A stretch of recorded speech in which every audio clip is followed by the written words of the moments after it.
یہ میری بہنیں ذرا شور کو کم کرے اور دھیان سے غور سے اس کلام مقدس کو سنے، کیونکہ یسوع مسیح جب تعلیم دیتے تھے تو وہ یہ بیان کرتے تھے کہ جن کے کان ہو وہ سنے۔ یقیناً ہم سب کلیسیا ایز اے جماعت، ہمارے کان ہیں، خدا نے ہمیں کان دیے ہیں کہ ہم اس کی آواز کو، اس کے کلام مقدس کو رسید کریں تاکہ ہم ہمیشہ کی زندگی پا سکیں۔ ہم اس لیے یہاں اکٹھے ہوئے ہیں کہ ہمارے بزرگ جب سے جدا ہو گئے تھے، اس کی فیملی کے لیے، اس کے خاندان کے لیے ہم دعا کریں اور اس کلام کے وسیلہ سے ان کو تسلی ملے تاکہ ان کا غم جو ہے وہ گھٹ جائے، جو ان کو درد لگا ہے، جو چوٹ لگی ہے، جو گہرا گھاؤ لگا ہے، وہ مکمل طور سے ختم ہو جائے۔ تو ہم اس لیے جمع ہوئے ہیں، ہم شور کرنے کے لیے جمع نہیں ہوئے ہیں، ہم اپنی باتیں کرنے کے لیے جمع نہیں ہوئے، بلکہ ہم خدا کی بات کو سننے کے لیے جمع ہوئے ہیں۔ اگر ہم اس کی بات کو سنتے نہیں ہیں، اگر اس کی بات کو پرکھتے نہیں ہیں، تو یقیناً ہم اس کے بیٹے اور بیٹیاں نہیں ہیں۔ اچھا بیٹا وہ ہوتا ہے جو اپنے باپ کا فرما بردار ہوتا ہے۔ اگر ہم گھر کے باپ کے کام نہ آئے تو وہ بھی ہمیں اچھا نہیں سمجھتا، وہ تو ہمارا روحانی باپ ہے اور اسے ہم نے اختیار دیا ہے کہ تم مجھے ابا کہہ کر بلا سکتے ہو۔ اور آئیے ہم کلام مقدس کی طرف چلتے ہیں۔ بائبل مقدس بیان کرتی ہے کہ تم اور لوگوں کی طرح سو نہ رہو، بلکہ جاگو اور ایمان رکھو کہ ہمارا چھڑانے والا ایک ہے جس کا نام یسوع مسیح ہے۔ وہ مردوں میں سے جی اٹھا ہے اور ابدالآباد زندہ ہے۔ اسی لیے پولس رسول نے تسلونیکیوں کو یہ خط لکھا کہ جاگو اور جاگتے رہو، ہوشیار رہو، دوسرے لوگوں کی مانند سوئے نہ رہو۔ تم ایک زندہ خدا کے ماننے والے ہو، تم ایک زندہ قوم ہو۔ اگر تم اس بات کو پہچانتے ہو، اگر تم اس بات کو جانتے ہو، تو یقیناً تم اس کے استقبال کے لیے اپنی تیاری کو مکمل کرنے کے لیے لگے ہوئے ہو۔ اور اگر تم جانتے نہیں ہو کہ ہم زندہ قوم ہیں، کہ ہم زندہ لوگ ہیں، ایز اے کرسچن ہمارے کیا حقوق ہیں، ہمارے لیے کیا منصوبے خدا نے رکھے ہیں، اگر ہم نہیں جانتے ہیں تو یقیناً ہم کرسچن بھی نہیں ہیں۔ بائبل مقدس بیان کرتی ہے کہ جو پاپ میں ہے وہ اس کا بیٹا نہیں ہے، جو پاپ میں ہے وہ اس کی بیٹی نہیں ہے۔ وہ دور اور تھا ہزاروں سال پہلے جب یسوع مسیح کہتے تھے کہ میں تیری گندگی صاف کرنے آیا ہوں۔ وہ آج بھی یقیناً گندگی صاف کرتا ہے، لیکن بات یہ ہے کہ آپ اپنی گندگی صاف کرانے کے لیے تیار ہیں، کہ آپ اس کا استقبال کرنے کے لیے تیار ہیں۔ آپ نے اپنے میلے جامے دھو لیے ہیں کہ تاکہ ان کا اس کا استقبال کر سکے۔ وہ دن کیسے آئے گا؟ چور کی مانت آئے گا، جب آپ سب باتیں کر رہے ہوں گے، شادیاں کر رہے ہوں گے، بیاہ کر رہے ہوں گے اور اپنے کاموں میں مصروف ہوں گے، تب وہ دن آئے گا چور کی مانت۔ اور تمہیں پتہ بھی نہیں چلے گا، جیسے نوح کے زمانہ میں ہوا تھا کہ دنیا کھا بھی رہی تھی اور پانی کے طوفان نے جنم لے لیا۔ اگر آپ چاہتے ہیں کہ ہمارے اندر ایسی کوالٹی خدا نہ پائے، ایسی خوبی نہ پائے، بلکہ وہ ہمارے اندر کو جب جانچے، کیونکہ وہ جانچتا ہے آپ کو، وہ پرکھتا ہے آپ کو، وہ آزماتا ہے آپ کو۔ ایسا نہیں ہے کہ راست باز پر مشکلیں نہ آئیں، ایسا نہیں ہے کہ پاپی پر مشکلیں نہ آئیں، مشکلیں دونوں پر آئیں گی، لیکن بائبل مقدس بیان کرتی ہے کہ جو پاپی ہے وہ ہلاک ہو جائے گا، لیکن جو راست باز ہے وہ اس مشکل میں سے نکال لیا جائے گا اور سرخرو ہوگا۔ اگر آپ خدا کے کلام کو اسپرچل طریقے سے روحانی آنکھوں سے واچ کرے، پڑھے اور پورے ہارٹ کے ساتھ اپنا دل کھول کر اسے ریسیو کرے اور کہے کہ میں نے صرف خدا کے کلام کو ہی اپنے دل میں رکھنا ہے۔ یسوع مسیح کے شاگردوں نے پوچھا کہ اے خداوند، اے ربی، اے استاد، ہمیں بتا کہ ہم ہمیشہ کی زندگی کیسے پا سکتے ہیں، ہم ہمیشہ کی زندگی میں کیسے قائم رہ سکتے ہیں۔ ہم سب کی دوڑ ہمیشہ کی زندگی کی طرف ہونی چاہیے۔ نہ تو یہ ہمارا ملک ہے، نہ یہ ہمارا دیش ہے، جہاں نہ یہ ہمارا کوئی پکا ٹھکانہ ہے جہاں ہم دل لگا کر بیٹھے ہیں۔ ہم یہاں اس لیے ہیں کہ خدا نے انسان کو اپنی صورت پر بنایا اور یہ کہا کہ تو میری بندگی کر، میرا کام کر۔ کیا بائبل میں یہ لکھا ہے کہ تو پاپ کر، تنگی میں رہ، تکلیف میں رہ؟ یسوع مسیح نے کہا کہ اگر تم دنیا میں رہتے ہوئے اپنے بچوں کو اچھی چیزیں دیتے ہو تو میں تو تمہارا باپ ہوں، میں تمہیں کیوں نہ اچھی چیزیں دوں گا؟ وہ ہمیں اچھی چیزیں دینا چاہتا ہے، وہ ہمیں ہمیشہ کی زندگی دینا چاہتا ہے، لیکن کیا ہم جاگ رہے ہیں؟ کیا ہم ہوشیار ہیں کہ ہم بس فزیکلی ایک دوسرے کو باتوں سے بہتر سمجھتے ہیں؟ جب تک ہم اندر سے ایک دوسرے کی رسپیکٹ نہیں کریں گے، اپنے خدا کو آنر نہیں دیں گے، اپنے خدا کو اپنے دل میں نہیں رکھیں گے، ہمارا بچاؤ نہیں ہے۔ کلیسیا، آپ اہل کتاب ہیں، اہل ایمان ہیں، آپ کو اس بات کی خبر ہونی چاہیے کہ کلام ہماری زندگی میں کیا اہمیت رکھتا ہے۔ کیا ہمارے اندر اتنا جوش و جذبہ ایمان پختہ ہے کہ ہم اپنے رب کو راضی کر سکیں؟ اس کنگڈم میں، ہمیشہ کی بادشاہی میں، نئے یروشلم میں وہ لوگ داخل ہوں گے جو آج بھی مضبوط ہے۔ مکاشفہ کی کتاب بیان کرتی ہے کہ وہ لوگ داخل ہوں گے جو غیر عورتوں کے ساتھ جسم آلودہ نہیں ہوئے ہیں۔ بہت ساری ایسی باتیں جو کلام ہمیں بیان کر کے بتاتا ہے کہ تم سمجھ جاؤ۔ آج خدا کے فرشتے آپ کو کلام سنانے نہیں آئیں گے، آج اس کے خادم، اس کے پاسٹر، اس کے ایونجلسٹ، اس کے ڈیکن، اس کے ایلڈر اور بہت سارے مبشر آپ کو کلام سنائیں گے کہ آپ سمجھ جائیں۔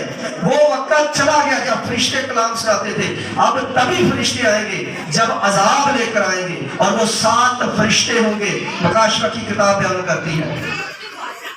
اگر آپ اس کو اپنے دل میں نہیں رکھتے ہیں، ہارٹ میں نہیں رکھتے ہیں، آپ خدا کی ویلیو کو نہیں سمجھتے ہیں، تو آپ کلام کو بھی نہیں سمجھتے ہیں۔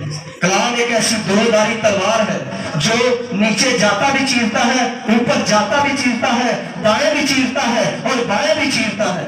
یہ خدا کا کلام ہے۔ مکاشفہ کی کتاب کیا کہتی ہے؟ ابھی 16 آیت جو 17 ہم نے پڑھی کہ سفید پتھر ان کو دیا جائے گا۔ بڑی گہری بات اور سننے والی اور سوچنے والی ہے۔ یہ کس پتھر کا بیان کر رہی ہے بائبل مقدس؟ یہ کون سا پتھر ہے جو صرف آپ کو ملے گا، جو اس کے نئے یروشلم میں داخل ہوں گے، جہاں سونے کی سڑکیں ہوں گی، بلور کا سمندر ہوگا، نیا یروشلم ہوگا، وہاں بڑے بڑے ہاؤس ہوں گے، مکان ہوں گے۔ یسوع نے کہا کہ میں جاتا ہوں تمہارے لیے مکان تیار کرتا ہوں۔ وہ آپ کے لیے گیا ہے میرے عزیزو، آپ کے لیے زندہ ہوا ہے۔ یہ اس کا منصوبہ تھا کہ وہ اپنے لوگوں کو بچائے، اور بچانے کا منصوبہ یقیناً وہ مکمل ہو رہا ہے۔ اگر آپ جانتے ہیں، یسوع مسیح کو جانتے ہیں، پہچانتے ہیں کہ وہ سفید پتھر کس کی بات کر رہا ہے، وہ کون سا سفید پتھر ہے جو صرف اس بھائی کو ملے گا، اس بہن کو ملے گا، اور اس پر نام بھی اسی کا لکھا ہوگا، اور وہی جان سکے گی۔ سب سے بڑی بات تو یہ ہے کہ جو سفید پتھر آپ کو دیا جائے گا وہ سفید پتھر ہے کیا؟ یہ گہرا بھید ہے جو خدا نے اپنے بندہ یوحنا پر ریویلیشن کے ذریعے پرگٹ کیا کہ دیکھ میں یہ کرنے والا ہوں، دیکھ میں یہ کرنے والا ہوں۔ سب سے پہلے تو ہم اس کتاب مقدس کی خوبی کو بیان کریں گے کہ یہ علیحدہ کتاب ہے۔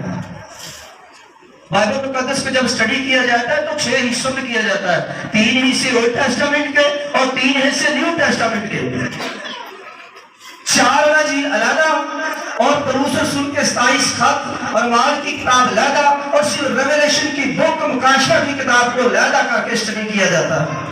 اور اس کی اسٹڈی ایک ایسی اسٹڈی ہے جو لوگ اس کو سمجھتے ہیں، جانتے ہیں، وہ جانتے ہیں کہ ریویلیشن کیا چیز ہے اور کیا بیان کرتی ہے، کیا سکھاتی ہے۔ وہ بات سکھاتی ہے فیوچر کی بات، جو آنے والا وقت ہے اس کے بارے میں بتاتی ہے۔ ریویلیشن کی بک مکاشفہ کی کتاب آنے والے وقت کے بارے میں بتاتی ہے کہ کون سا وقت آنے والا ہے، کون سا عذاب آنے والا ہے، اور عذاب وہ کن لوگوں پر آئے گا، کون سے لوگ اٹھا لیے جائیں گے اور کون سے لوگ رہ جائیں گے، اس کے بارے میں بتاتی ہے۔ ہم نے غور و فکر کرنا ہے، دھیان کرنا ہے، اپنا فوکس اس کلام پر رکھنا ہے۔ وہ سفید پتھر جو آپ کو دیا جائے گا ہم سب منتظر ہیں اس سفید پتھر کے کہ ہمارے پاس وہ سفید پتھر ہو تاکہ میں خوش ہوں۔ وائٹ چیز جو سفید چیز ہوتی ہے، بائبل مقدس بیان کرتی ہے کہ جو فرشتے ہیں وہ وائٹ ڈریس پہنے ہوئے ہیں، اور جب آپ یہاں سے وہاں منتقل ہو گئے تو آپ کی جو ڈریس ہے وہ بھی وائٹ ہو جائیں گے۔ اور میرا ایمان ہے کہ یہ کلیسیا پوری کی پوری یسوع مسیح کا استقبال کرے گی۔ ہاللیلویہ!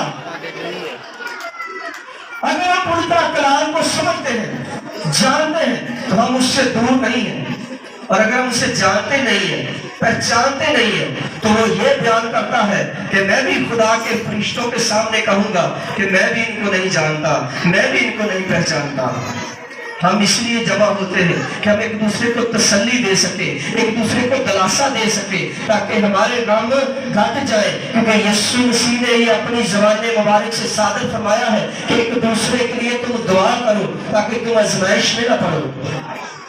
ہمیں آزمائش میں پڑھنے کی کوئی نہیں چاہتا، کوئی فیملی کو خاندان نہیں چاہتا کہ وہ آزمائش میں پڑھے، وہ دکھوں میں جائے، تکلیفوں میں جائے، لیکن ہوا کا حاکم آپ کو بزدلی کا تاج پہنانا چاہتا ہے، لیکن مکاشفہ کی کتاب کہتی ہے کہ بزدل خدا کی بادشاہ میں داخل نہ ہوں گے۔ ہوشیاری کا مطلب ہے ہوشیاری سے کلام کو سننا، کلام کو سمجھنا، اور اس کلام کو اپنے دل میں رکھنا تاکہ شیطان آپ کے دل سے اس کلام کو چرا کر لے نہ جائے۔ ہوشیاری کا مطلب یہ ہے، یہ نہیں ہوشیار ہے کہ کسی کے پیسے مار لیے، کسی کی چوری کر لی، یہ ہوشیاری نہیں ہے، یہ پاپ ہے، یہ گناہ ہے جس کی بخشش نہیں ہے۔ وہ دور چلا گیا کہ جب ہم قربانیاں چڑھا کر اپنے گناہوں جو معاف کرواتے تھے، ہمارے گناہ بلڈ کے وسیلہ سے، پاک لہو کے وسیلہ سے معاف ہو گئے ہیں۔ وہ سفید پتھر تبھی آپ کو ملے گا جب آپ اس کے قوانین پر، اس کے حکموں پر پورا اتریں گے۔ اگر آپ ایک حکم میں بھی فیل ہو گئے، اگر بچہ ہمارا اسکول پڑھتا ہے، ایگزام دیتا ہے، جتنے نمبر اس کے آتے ہیں وہی آتے ہیں پرچے میں، اس سے زیادہ نہیں آتے، نہ اس سے کم آتے ہیں، اور جتنا آپ یسوع مسیح کے لیے کام کریں گے ویسا ہی آپ کو رینک ملے گا، ویسا ہی آپ کو عہدہ ملے گا۔ اگر آپ تھوڑا کام کرتے ہیں تو چھوٹا رینک مل جائے گا، اگر آپ اور تھوڑا کرتے ہیں تو آپ کو باہر کا کام مل جائے گا، اگر آپ زیادہ کرتے ہیں تو اور اونچا چلے جائیں گے۔ جس طرح بائبل مقدس بیان کرتی ہے کہ پہلا حصہ جو تھا وہ عام کہنوں کے لیے، دوسرا حصہ خاص کہنوں کے لیے، اور تیسرا حصہ سردار کہن کے لیے، یہ آپ کے حصے ہوں گے۔ جتنا آپ کام کریں گے اتنی آپ کو اور دیا چلے گا۔ اگر آپ تھوڑا کام کرتے ہیں تو زیادہ کی مت توقع رکھیں، اتنا ہی ملے گا۔ اگر آپ زیادہ کام کرتے ہیں تو پھر تھوڑے کی توقع مت رکھیں، آپ کو اور زیادہ دیا جائے گا۔ لیکن ہماری سوچ، ہماری اپروچ تو زیادہ کی ہونی چاہیے، ہمارے اندر اتنا جوش و خروش ہونا چاہیے کہ ہم یسوع مسیح کے کاموں کو کرتے رہیں، ہم یسوع مسیح کے ساتھ چلتے رہیں۔ جب وہ مچھلیاں پکڑ رہے تھے تو یسوع مسیح نے کہا کہ میرا پیچھا کرو۔ بائبل مقدس یہ بیان کرتی ہے کہ انہوں نے انکاری نہیں کی تھی بلکہ انہوں نے اس کا پیچھا کیا۔ جب وہ اپنے جال چھوڑ کر چل دیے تو یسوع مسیح نے کہا کہ میں تم کو آدم گیر بناؤں گا۔ ایسا کیوں؟ کیونکہ انہوں نے انکاری نہیں کی تھی۔ پہلے تو ہم صبح اٹھ کے سنڈے والے دن سوچتے ہیں کہ چرچ جائیں کہ نہ جائیں، جائیں کہ نہ جائیں، ایسے بات نہیں بنے گی۔ بس اس کا ٹائم اس کو دو اور اپنا ٹائم دیکھو کیسے بھی بیسٹ ہوتا ہے۔ جب ہم اس کا ٹائم بھی چوری کر لیتے ہیں تو پھر ہماری زندگی میں بیسٹ کہاں سے رہے گا؟ بیسٹ پیدا نہیں ہوگا۔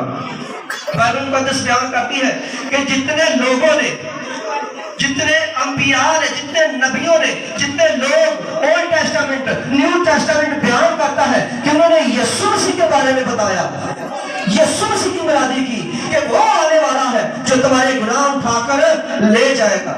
اگر آج بھی ہم اسی طرف ہیں، ہم لوگوں کے لیے دعا نہیں کرتے ہیں، ہم فیملیوں کو دلاسا نہیں دیتے ہیں، ان کے دکھوں میں شریک نہیں ہوتے ہیں، ان کے دکھوں کو، غموں کو گھٹاتے نہیں ہیں، تو ہم کیسے کرسچن ہیں؟ ہم کیسے مسیح ہیں؟ بائبل مقدس بیان کرتی ہے کہ یک دل رہو، یکساں محبت رکھو، برادرانہ محبت رکھو۔ جب ایسی چیزیں آپ میں آئے گی، ایسی کوالٹی آپ میں آئے گی تو یقیناً آپ خدا کے بیٹے اور بیٹیاں کہلائیں گے۔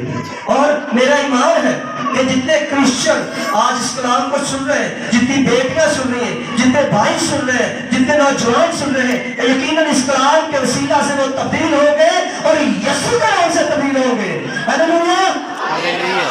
کتنے لوگ چاہتے ہیں کہ ہم تبدیل ہو جائیں؟ ہاللیلویہ۔ زوردار تالیاں اس کلام کے لیے۔ یسوع آیا، اس نے تبدیلی کا نشان دیا کہ تمہارے اندر ایک تبدیلی ہونی چاہیے۔ جس انسان نے، جس رسول نے یہ مکاشفہ کی کتاب لکھی، جب ہم اس کے بارے میں جانتے ہیں تو ہمارے جسم کے جو لوگ کنڈے ہیں وہ کھڑے ہو جاتے ہیں۔ کیسے؟ یسوع مسیح نے اس سے کہا کہ اے یوحنا تو کبھی نہ مرے گا۔ اسی بات کو وہ لے کر بیٹھ گیا۔ جس یوحنا نے یہ مکاشفہ کی کتاب لکھی، ریویلیشن بک لکھی، اسی بات کو وہ لے کر بیٹھ گیا کہ میں کبھی نہ مروں گا۔ بائبل مقدس بیان کرتی ہے کہ بہت دفعہ اسے جلتے ہوئے، ابلتے ہوئے تیل کے کڑھائی میں ڈالا گیا، لیکن یوحنا پھر بھی نہیں مرا۔ اسے کافی دفعہ بہت ساری چیزوں سے، تلواروں سے وار کیا گیا، لیکن وہ پھر بھی نہیں مرا۔ اور اسے جب وہ اتنی اذیتوں کے باوجود، مصیبتوں کے باوجود نہیں مرا، تو اس وقت کی حکومت نے، اس وقت کی گورنمنٹ نے یہ اعلان کیا کہ اسے کالے پانی کی سزا دی جائے، اور وہ پتپس کے جزیرے میں کافی دیر قید رہا، اور وہاں یسوع مسیح اس کی رویا میں آئے، اور وہاں بیٹھ کر اس نے یہ مکاشفہ کی کتاب لکھی۔